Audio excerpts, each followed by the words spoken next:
આપણે હવે વંદે માતરમ જે છે એ આપણે ડિસેબલ આઈટીના બાળકો માટે આપણે આજે વંદે માતરમની વાત કરીએ અને વંદે માતરમના 150 વર્ષ પૂરા થયા એટલે આપણા વડાપ્રધાન નરેન્દ્ર મોદીએ વંદે માતરમ ગીતનો ખૂબ પ્રચાર અને પ્રસાર કર્યો છે. બરાબર. ભારતની આઝાદીની લડતની અંદર જે લોકોએ દેશભક્તિની જ્યોત પ્રગટાવી હતી એમાં મુખ્યતઃ બંકિમચંદ્ર ચટ્ટોપાધ્યાય. કોણ હતું? બંકિમચંદ્ર ચટ્ટોપાધ્યાય. અને એના દ્વારા આ ગીતની રચના કરીને 150 વર્ષ એને પૂર્ણ કર્યા અને ભારતની અસ્મિતા, ભારતની સંસ્કૃતિ અને ભારતનું ગૌરવ વધે એવા પ્રયાસો બંકિમચંદ્ર ચટ્ટોપાધ્યાયે કર્યા હતા. અને આ જે વંદે માતરમની યાત્રા છે એ ભારતના બલિદાનની અને ગૌરવની યાત્રા છે. શેની યાત્રા છે? ભારતને જ્યારે આઝાદી મળી એની પાછળ આવા મહાપુરુષોના જે છે એ પ્રયાસોથી એ સંભવ બન્યું છે. હવે આપણે 7 નવેમ્બર 1875 ના રોજ આ ગીત સંસ્કૃત અને બંગાળી ભાષામાં શબ્દોથી બનેલું હતું.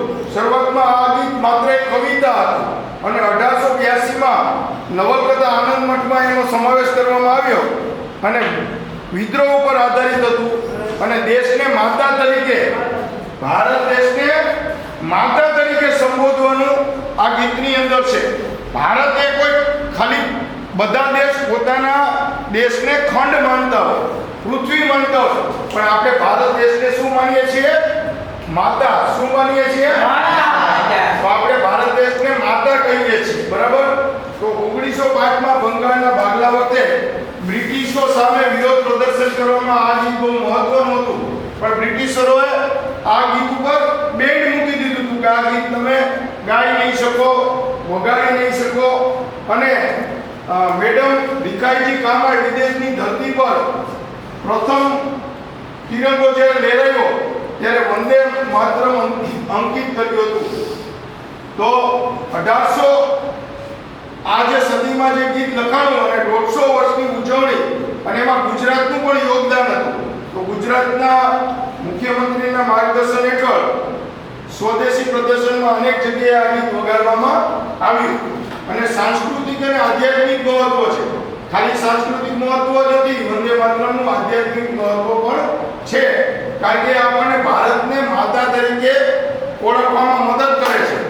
તો બંધારણીય દરજ્જો ડોક્ટર રાજેન્દ્ર પ્રસાદે 1950માં શું કર્યું? 24 જાન્યુઆરીના રોજ ભારતનું રાષ્ટ્રીય ગીત જાહેર કર્યું, નેશનલ સોંગ. વંદે માતરમને શું જાહેર કર્યું? નેશનલ સોંગ તરીકે. અને જનગણ મન જેટલું જ એને દરજ્જો આપવામાં આવ્યો હતો. બરાબર. તો આ છે આનો ઇતિહાસ.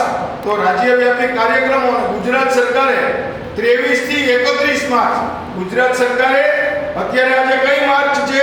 30મી માર્ચ. તો 23 થી 31 માર્ચ 2026 દરમિયાન રાજ્યભરમાં દેશભક્તિના કાર્યક્રમોનું આયોજન કર્યું અને આપણે ડિસેબલ આઈટીઆઈમાં પણ આ દેશભક્તિની વાતો આપણે અત્યારે કરીએ છીએ અને તમારામાં રાષ્ટ્રભાવના જાગે અને દેશ પ્રત્યે આપણે જાગૃત થઈએ. અને આ વંદે માતરમ ગીત નથી પણ સ્વાતંત્ર્ય સંગ્રામની આત્મા છે. અમુક શબ્દો હોય ને એ બ્રહ્માંડમાં સતત ગુંજતા રહે. તો લાખો દેશવાસીઓને દેશભક્તિના રંગે રંગવા માટેનું આ ગીત છે. તો વંદે માતરમના જે કંઈ શબ્દો છે એ હું તમને ટૂંકમાં કહું છું, તમારે કંઈ ગાવાની જરૂર નથી. સુજલામ સુફલામ મલયજ શીતલામ સસ્ય શ્યામલામ માતરમ વંદે માતરમ શુભ્ર જ્યોત્સ્ના પુલકિત યામિનીમ ફૂલકુસુમિત દ્રમલ શોભિનીમ સુહાસિનીમ સુમધુર ભાષિણીમ સુખદામ વરદામ માતરમ વંદે માતરમ. કોટિ કોટિ કંઠ કલ કલ નિના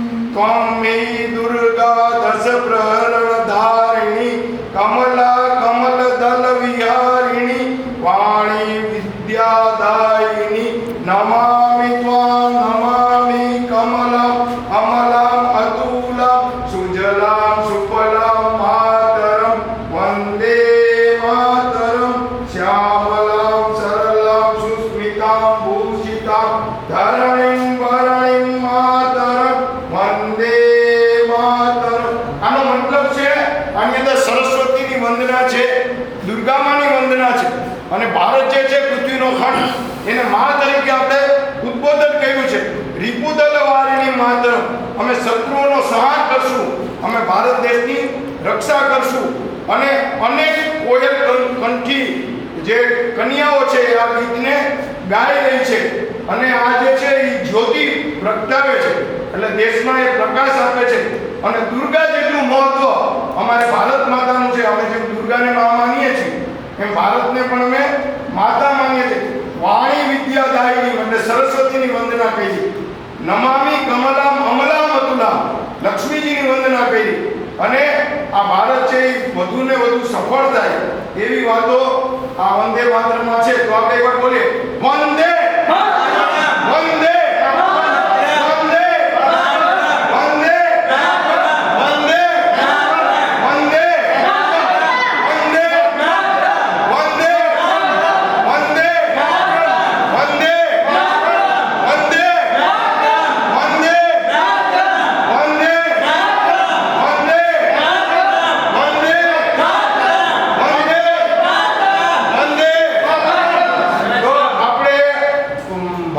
વંદે વંદના કરી વંદે માતરમ ગીતથી. તો ડિસેબલ આઈટીઆઈ ના બાળકો પોતાના માટે તાલી પાડશે.